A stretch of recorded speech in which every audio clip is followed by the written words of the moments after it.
फिर जो दुर्गति होती बाद में देखते हैं, अरे वो बेचारा नहीं, वो इसी लायक है। आज जब वो तुम्हें सीधा साधा दिखाई दे रहा, फिर दंड मिलता है कल का, तब लगता है भगवान कितना कठोर है।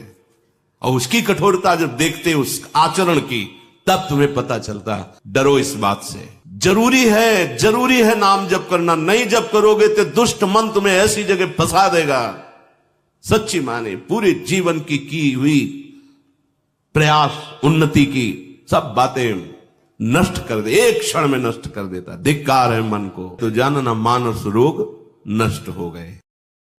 श्री कागभूषण जी महाराज गरुड़ जी महाराज को मानस रोगों का परिचय बताया और कहा कि इस मानस रोग को नियम, धर्म, उत्तम आचरण, तपस्या, ज्ञान, यज्ञ, मंत्रानुष्ठान, दान और करोड़ों भी साधन औषधियां हैं, इनके द्वारा दबाया जा सकता है, जड़ से नष्ट नहीं किया जा सकता। जो कल मानस रोगों का वर्णन हुआ, अगर ये कहीं जड़ से नष्ट होने वाली बात है तो फिर उसके लिए विधान है। भगवान की कृपा से सदगुरुदेव का वरण कर लेने को मिल जाए। सदगुरुदेव जो सत मार्ग में आरूढ़, जो शब्द ब्रह्म के पारगामी विद्वान और परब्रह्म के अनुभूत, ऐसे सदगुरुदेव का मिलन हो जाए और हम उनको मन वचन कर्म से वरण कर लें, अर्थात उनकी आज्ञा पालन करें। यह जड़ से मानस रोग नष्ट होने का उपाय है। सदगुरु रूपी वैद्य का वरण, उनके आज्ञा वचन उपदेश नाम मंत्र रूपी औषधि का श्रद्धा विश्वास पूर्वक सेवन, परहेज, शास्त्र के विरुद्ध कोई भी भोग स्वीकार न करना, कोई भी शास्त्र विरुद्ध आचरण न करना, ये परहेज। ऐसा करोगे तो ये मानस रोग नष्ट हो जाएंगे जड़ से। आप मानस रोग रहित हो रहे हैं, इसकी पहचान तो जैसे किसी का बुखार या रोग आदि हटता है तो उसकी भूख खुलती है, भोजन अच्छा लगने लगता है। तो जाने जब आपको किसी भी भोग में भोगने की रुचि न रह जाए तो जानना मानस रोग नष्ट हो गए हैं। नित्य नवीन प्रभु के नाम जप में, लीला गुण श्रवण में, गायन में रुचि बढ़ती जाए, भोगों में अरुचि हो जाए। विषय भोग, निद्रा, हंसी, जगत प्रीति, बहुबात अच्छा नहीं लगता। जानो आपका मानस रोग ठीक हो रहा है। कब? सदगुरु रूपी वैद्य, उपदेश वचन नाम मंत्र रूपी औषधि और निषिद्ध भोगों का त्याग रूपी परहेज, तो ये रोग नष्ट हो जाएगा। पहचान रोग नष्ट होने की, समीप पे भोग उपस्थित होने पर भी भोगों के भोगने में रुचि ना होना, भोगों में सुख बुद्धि ना होना, तो मानो आपका मानस रोग ठीक हो रहा है। जब मनुष्य निर्मल ज्ञान को प्राप्त होता है तो उसके हृदय में प्रभु श्री हरि की प्रेम लक्षणा भक्ति जागृत हो जाती है, जागृत होकर छा जाती है, हृदय प्रेममय हो जाता है। भगवान शंकर, ब्रह्मा जी, सुखदेव जी, सनकादि, नारद जी और भी जो ब्रह्म विचार परायण महर्षि मुनि जन हैं, सब कर मत खगनायक एहा, करिय राम पद पंकज नेहा। श्रुति पुराण सब ग्रंथ कहाही, रघुपति भगति बिना सुख नाही। हे पक्षीराज गरुण जी, इन बड़े बड़े महापुरुषों का मत है कि भगवान के चरण कमलों में प्रेम हो जाना ही समस्त साधना शास्त्रों का फल है। श्रुति पुराण सभी ग्रंथ कहते हैं यदि हृदय में भक्ति का प्रादुर्भाव नहीं हुआ, प्रेम का प्रादुर्भाव नहीं हुआ, तो सो सब धर्म कर्म जल जाओ, किसी काम के तुम्हारे धर्म कर्म नहीं रहे। कभी तुम जो निज सुख है उसका अनुभव नहीं कर पाओगे। और निज सुख बिन मन होई कि थेरा, मन तुम्हारा भटकाता हुआ न जाने कितनी योनियों में लोक लोकांतर में तुम्हें दुख देगा। बिना प्रभु के चरण कमल में प्रेम हुए सुख का कहीं लवलेश मात्र आपको लोक लोकांतर में कहीं भी भटक लो नहीं मिलेगा। ये सब संतों का ग्रंथों का एक मत है। वैसे कछुए की पीठ में बाल नहीं उगते हैं, पर कागभूषुंड जी कह रहे हैं ऐसा हो जाए। बांझ के पुत्र नहीं होता है तभी उसे शब्द संबोधन किया जाता है। बोले बांझ के पुत्र ने किसी को मार डाला, ऐसा भी हो सकता है। बांझ तो तभी कहा जाता है जब जिसके पुत्र नहीं। आकाश में बड़े सुंदर सुंदर फूल खिल जाए, असंभव, फिर भी ऐसा हो सकता है। परंतु हरि का भजन जिसने नहीं किया वो किसी भी लोक में कभी भी सुखी नहीं हो सकता। अर्थात ये असंभव संभव हो जाए, पर बिना भजन किए तुम्हें सुख नहीं मिल सकता। अब सुख चाहते हैं, भजन प्रभु इनसे विमुख होकर के बहुत बहुत निकृष्ट बुद्धि हो जाती है। मान लीजिए कोई भी हो कहीं भी हो, बिना नाम जप के मन बुद्धि पर कौन शासन करे। इतने नीच हरकत करते हैं। जब कभी जैसे कोई ऐसी चर्चा करता है तो हृदय जल जाता है कि क्या स्थिति हो रही। बुद्धि मन को शासन में लेने के लिए भजन अनिवार्य है, नहीं नष्ट कर देगा, ऐसे पापाचरण करा देगा, भटकते रहोगे, कहीं शांति नहीं मिलेगी। कैसे समझ ठीक नहीं। क्या होगा नाम जप से? देखो तो जप के देखो। नाम जप नहीं कह रहे इसलिए तुम्हारी दुर्दशा हो रही। धिक्कार है ऐसे जीवन को। जब ऐसी बातें सुने ना तो लगता है कहां जा रही बुद्धि, कहां जा रही। अरे एक क्षण के लिए ऐसा ऐसा अपराध, ऐसा नृशंस अपराध जो तुम्हें कई जन्मों तक भी सड़ाएगा, देख लेना। और वो किसी एक की बात नहीं है। जब हमारे मन बुद्धि में ईश्वर का भय नहीं, शास्त्र का भय नहीं, तो फिर शासन कौन करे? धर्मात्मा पुरुष को धर्म का भय होता है। धर्म के विरुद्ध आचरण न बन जाए, नहीं भगवान की आज्ञा के विरुद्ध आचरण न बन जाए। जब मानोगे ही नहीं तो फिर राक्षसी वृत्ति चरम सीमा पे पहुंच जाती है। फिर जो दुर्गति होती बाद में देखते हैं, अरे वो बेचारा नहीं, वो इसी लायक है। आज जब वो तुम्हें सीधा साधा दिखाई दे रहा, फिर दंड मिलता है कल का, तब लगता है भगवान कितना कठोर है। और उसकी कठोरता जब देखते उस आचरण की, तब तुम्हें पता चलता। तो चूंकि माया का पर्दा ऐसा लगा रहता है कि भूत की बात दिखाई नहीं देती, कि जो भूत में उसने कर्म किया उसका जो परिणाम आया है, परिणाम जब दिखाई देता है तब वो कहते भगवान को ऐसा नहीं करना चाहिए था। भगवान सर्वज्ञ हैं, कहीं एक सेकंड के लिए भी किसी दूसरे की साक्षी की जरूरत नहीं है। वो सबके हृदय में बैठे हुए बात आने के पहले देखते हैं। उनको निर्णय करने के लिए वकील या किसी की जरूरत नहीं साक्षी की कि अमुक अमुक पॉइंट है कि ये दोषी है। नहीं, वो सर्व साक्षी देख रहा है। डरो इस बात से। जरूरी है नाम जप करना। नहीं जप करोगे तो दुष्ट मन तुम्हें ऐसी जगह फंसा देगा, सच्ची माने पूरे जीवन की हुई प्रयास, उन्नति की सब बातें नष्ट कर दे, एक क्षण में नष्ट कर देता। धिक्कार है मन को जो भगवान से विमुख है, विश्वसनीय नहीं है। जब इसकी हरकतें देखो ना संसार में, तो लगता है कैसे समझ नहीं पा रहे, ये समझ नहीं पा रहे कि एक क्षण में हमारी ये दुर्गति करवा देगा। बचा सकता है तो नाम, इसलिए कहते जैसे भी हो, जहां भी हो, राधा राधा राधा राधा राधा। तो देखो जलन शुरू हो जाएगी। अब हो गया शासन मन पे, जलने लगा। जबकि देखो जलन शुरू हो जाएगी, गंदगी अंदर की निकलने लगेगी। आपको दिखाई देगा कितनी गंदी बातें भरी थी जो निकल रही हैं। नाम नहीं तो पशुता, राक्षसी वृत्ति, कैसे कैसे आचरण। श्री हरि से विमुख होकर के जीव कोई भी उपाय कर ले कभी भी सुखी नहीं हो सकता। प्यासा मृग रेणु में, बालू में जल का भाव करके दौड़ता रहता है।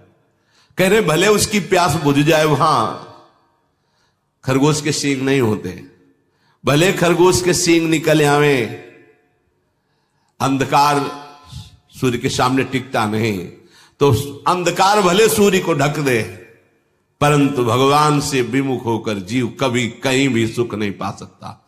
ऐसा असंभव संभव हो जाए, बिना भगवान के भजन के कहीं सुख नहीं मिल सकता। बर्फ से आग पैदा हो जाए, अनहोनी बातें चाहे हो जाएं, पर भगवान से विमुख कभी कोई सुख नहीं पा सकता। बारी मथे घृत होए बरु, सिकताते बरु तेल, बिनु हरि भजन न भवतरी, यह सिद्धांत अपेल। मस कहीं करही बिरंची प्रभु, अजहि मसकते हीन, अस विचारि तजि संशय, राम ही भजहि प्रवीण। जल के मंथन से भले घी उत्पन्न हो जाए, बालू के पेरने से भले तेल निकल आवे, असंभव, पर ऐसा हो सकता है। पर बिना हरि के भजन के तुम इस महान दुख से, जो भव समुद्र है, इससे कदापि पार नहीं हो सकते। अटल सिद्धांत है। प्रभु मच्छर को ब्रह्मा बना सकते हैं, ब्रह्मा को मच्छर से भी तुच्छ बना सकते हैं। ऐसे सर्व समर्थ प्रभु के चरणों का आश्रय लेकर जो भजन करते हैं वही सुखी हो जाते हैं।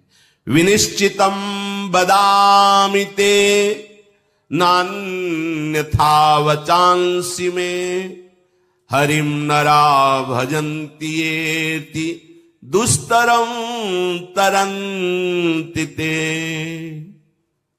हे गरुण जी महाराज, मैं आपसे भली भांति निश्चित किया हुआ सिद्धांत कहता हूं, मेरे वचन अन्यथा नहीं हो सकते।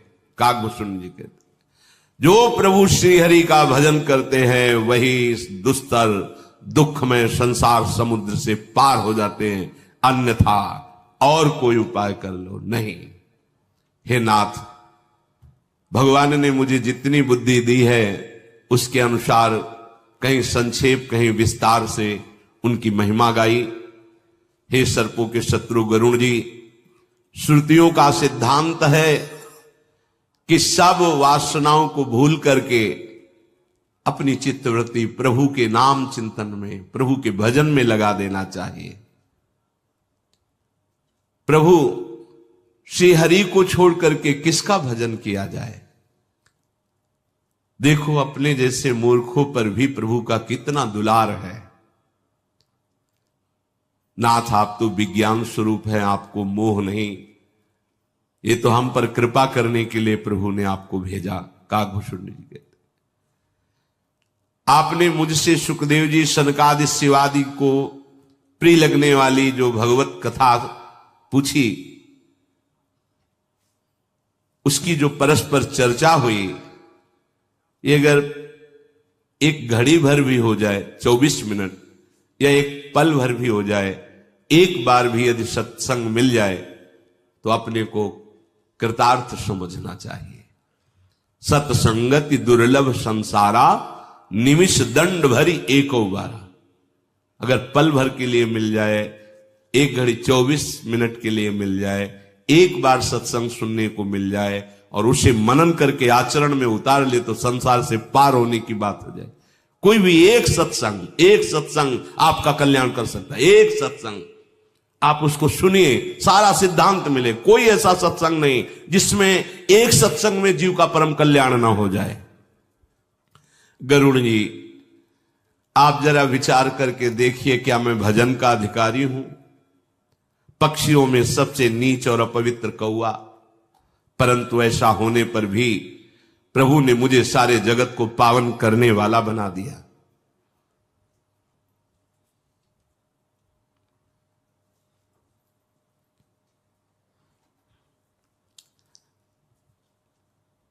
आजु धन्य मैं धन्ययति,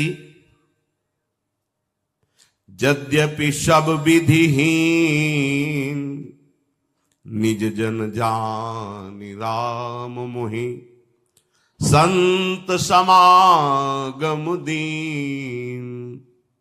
गरुड़ जी, मैं धन्य हो गया, यद्यप तो मैं नीच हूं, पर आज मैं कह रहा हूं धन्य। प्रभु ने मुझे अपना निज जन जाना, इसीलिए मुझे संत समागम दिया। आप जैसे महापुरुष के साथ भगवत वार्ता करने का सौभाग्य दिया। हे नाथ, मैं अपनी बुद्धि के अनुसार जितना प्रभु ने मुझे बुद्धि दी है, मैं कुछ छिपा नहीं रखा, आपसे सब वर्णन किया। भगवान के चरित्र समुद्र हैं, भला कोई थाह पा सकता है क्या? हे नाथ, कागभूषुंड जी गरुड़ जी से कहते हैं, जब जब भगवान के गुणों का सुमिरन, चिंतन, मनन, हृदय में एक अद्भुत आनंद होता है। हर बार लगता है कि नवीन है, मैंने ऐसा पहले कभी रूप नहीं देखा, मैंने ऐसे पहले कभी महिमा नहीं सुनी, मुझे ऐसा आनंद कभी नहीं हुआ। ऐसा ही भजन में होता है। वेदों ने जिसको नेति नेति कह करके गाया है, वो प्रभु की सामर्थ्य, प्रभुत्व, महिमा कौन गा करके पार पा सकता है? जिन प्रभु के श्री चरण भगवान शंकर ब्रह्मा जी के द्वारा पूजनीय हैं, उनकी मुझ पर कृपा हुई। परम कोमल स्वभाव मेरे प्रभु श्री हरि का है। ऐसा स्वभाव न कहीं देखा, न कहीं सुना। प्रभु के समान केवल प्रभु ही हैं, दूसरा कोई नहीं है। साधक सिद्ध जीवन मुक्त उदासीन कवि विद्वान कर्म के रहस्य ज्ञान सन्यासी योगी सूरवीर बड़े तपस्वी धर्मपरायण पंडित विज्ञानी कोई भी हो, तरही न बिनु से मम स्वामी राम नमामि नमामि नमामि शरण गए। मोसे अघरासी हो ही शुद्ध नमामि अविनाशी। कोई भी हो, जब तक मेरे प्रभु का भजन नहीं करेगा तब तक इस संसार समुद्र से पार नहीं हो सकता। कोई भी हो, मैं अपने प्रभु के चरणों को बार बार नमन करता हूं, जिनकी शरण जाने पर मुझ जैसे पाप राशि की भी पाप रहित बुद्धि हो गई। उन अविनाशी भगवान को मैं बार बार नमस्कार करता हूं, जिनका नाम जन्म मरण रूपी रोग को नष्ट करने के लिए समर्थ औषधि है। जासु नाम भव भेषज हरन घोर त्रयशूल सो कृपालु मोहि तो पर सदा रहो अनुकूल। हे गरुण जी, जिनका नाम जन्म मरण रूपी रोग के लिए अचूक औषधि है, तीनों भयंकर पीड़ाओं को, आदि दैविक आदि भौतिक आध्यात्मिक दुखों को हरने वाले हैं। वो कृपालु हम पर भी कृपा करें और आप पर भी प्रसन्न रहें। मानो कागभूषुंड जी गरुण जी को आशीर्वाद देते हैं, जिनका नाम तीनों लोकों के तारने की सामर्थ्य रखता है, तीनों तापों पे मिटाने की सामर्थ्य रखता है। वो भगवान हम पर कृपा करें, आप पर प्रसन्न रहें, अनुकूल रहें आपके।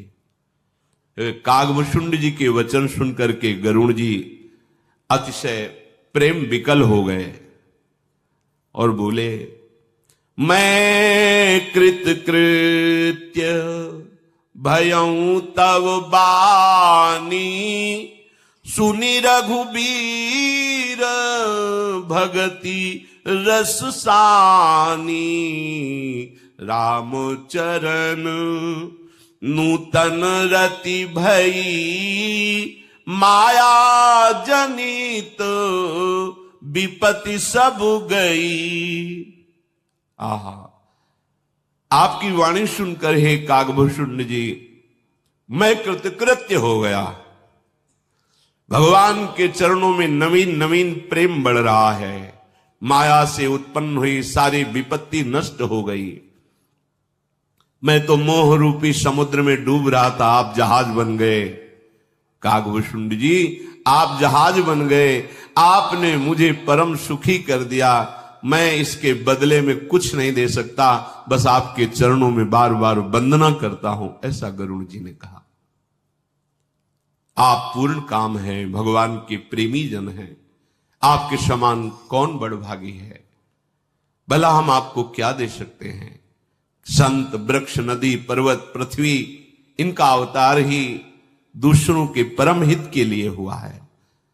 संतों का हृदय मक्खन के समान होता है, पर कवियों ने कहना नहीं जाना, क्योंकि मक्खन में दोष है, उसमें जब ताप लगता है तब पिघलता है, पर संत तो दूसरे को दुखी देख करके द्रवित हो जाते हैं।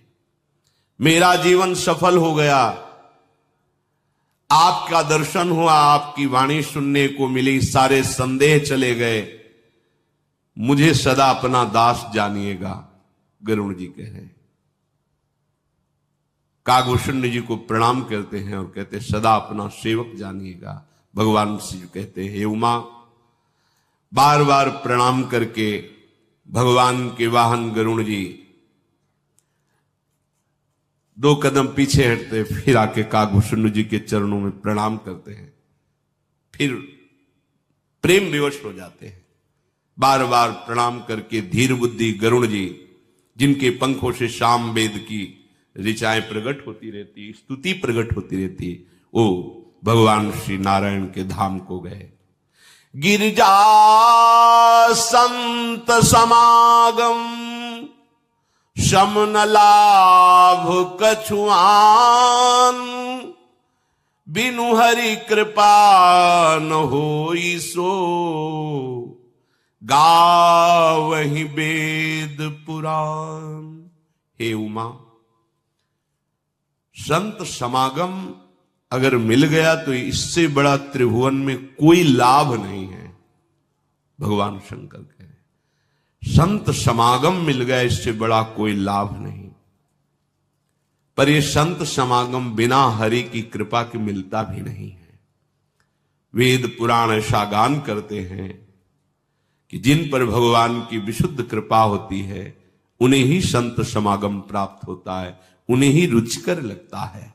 मैंने ये पवित्र इतिहास, जिसे श्रवणों से सुनते ही संसार बंधन छूट जाता है, शरणागतों को कल्प वृक्ष के समान इच्छित फल प्रदान करने वाले दया के समूह प्रभु के चरणों में प्रेम हो जाता है। जो कान और मन लगाकर भगवान की कथा को सुनते हैं, उनके मन, वचन और कर्म से उत्पन्न हुए सारे पाप नष्ट हो जाते हैं। तीर्थ आदि साधना, योग, वैराग्य, ज्ञान में निपुणता, अनेक प्रकार के कर्म, धर्म, व्रत, दान, अनेकों संयम, दम, जप, तप और यज्ञ, प्राणियों पर दया, ब्राह्मण गुरुजनों की सेवा, विद्या, विनय, विवेक, बड़ा